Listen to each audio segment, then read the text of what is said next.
Hoverboard. Between 2015 and 2022, houses suddenly started catching fire, causing millions of dollars in property damage. And there was one main reason behind it: hoverboards. These were basically two-wheeled, self-balancing boards inspired by the flying magic board from Back to the Future Part 2, created in 2014 by Shane Chen. They went viral on social media when celebrities like Justin Bieber and Kendall Jenner posted videos riding them. Sales exploded so fast that, according to eBay, one hoverboard was being sold every 12 seconds. But as demand increased, reports of incidents started coming in. In one home in England, Lucy and Dan Wallace were watching TV while their 8-year-old son Dylan had left his hoverboard charging and gone to sleep. Suddenly, they heard a loud bang. By the time they reached the room, the hoverboard had already caught fire. Thankfully, they managed to get their son out of the house just in time and saved his life. And this wasn't just a one-time incident. By December 2015, there had already been 12 such cases in the US, where hoverboards exploded during charging and caused serious house fires. Just 7 months later, by July 2016, that number had jumped to 60, including about $2 million in property damage. By 2022, around 20 people had lost their lives and 150,000 were injured, all because of low-quality lithium-ion batteries used in these hoverboards. These batteries contained highly flammable liquid, and if a short circuit happened during charging, the liquid could heat up rapidly and explode. Sometimes the boards would overheat and burst while being used. Because of all this, the Consumer Product Safety Commission banned them and recalled around 500,000 units. Pokeball. In 1999, millions of kids were super excited about Pokemon, the first movie, which was based on the famous Pokemon game. Seeing this excitement, Burger King teamed up with the company behind Pokemon and launched their first toy. With every Burger King meal purchase, kids would get a plastic Pokeball inside the box.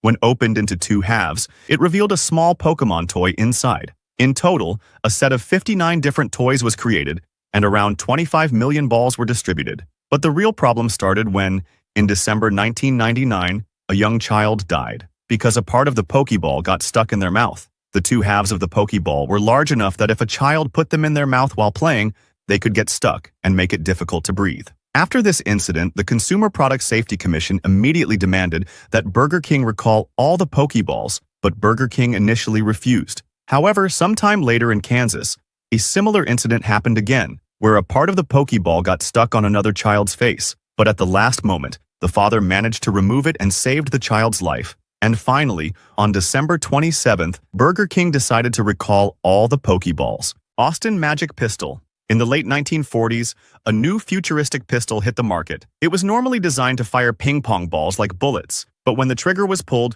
real flames would shoot out, reaching up to about 8 inches. To operate it, you had to put a dangerous chemical called calcium carbide inside, then add water, and sometimes even spit would do the job. When calcium carbide mixed with water, it produced a very hot and highly flammable gas called acetylene, which created intense flames. And as soon as the trigger was pulled, a big explosion would occur, launching the ping-pong ball as far as 70 feet. But the problem was, when that explosion happened, the flames were so strong that the plastic of the pistol could melt and drip onto kids' faces and eyes. Lawn darts.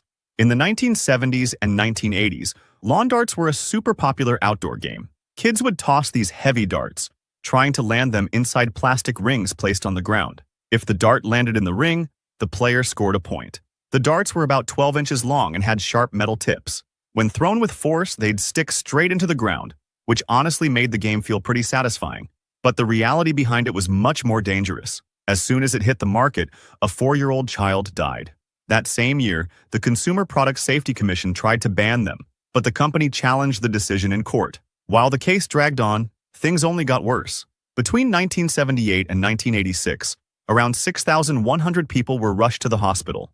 About 80% of them were kids under the age of 15, and 3 people died. The full ban didn't come until 1987, when, in California, a 7-year-old girl was playing outside her home when a lawn dart suddenly flew through the air, struck her in the head, and killed her.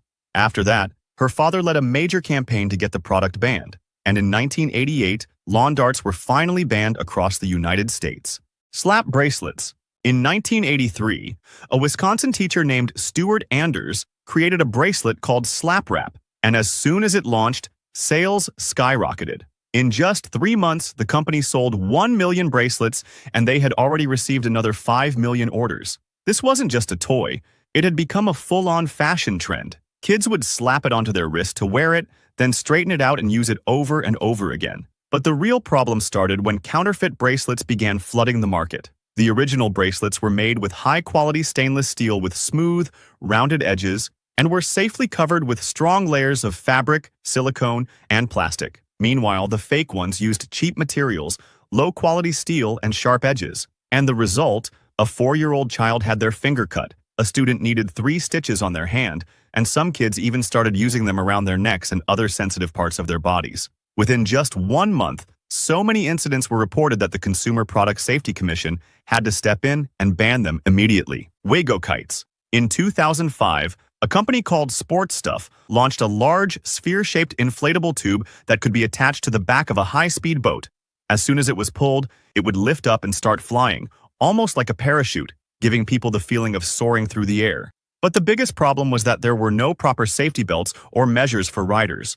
Just a rope to hold onto, and 2 long side openings to place your feet. And once the boat reached speeds of around 20 miles per hour, the air pressure would lift the tube about 30 to 40 feet into the air. Since there was no control mechanism, the tube would move unpredictably, rising and dropping, causing riders to lose their balance and crash into the water at full speed. As a result, in July 2006, around 19,000 Wego kits were recalled after more than 30 cases of serious injuries were reported, including broken necks, punctured lungs, fractured jaws, and severe injuries to the body and face. In fact, 2 people had even lost their lives.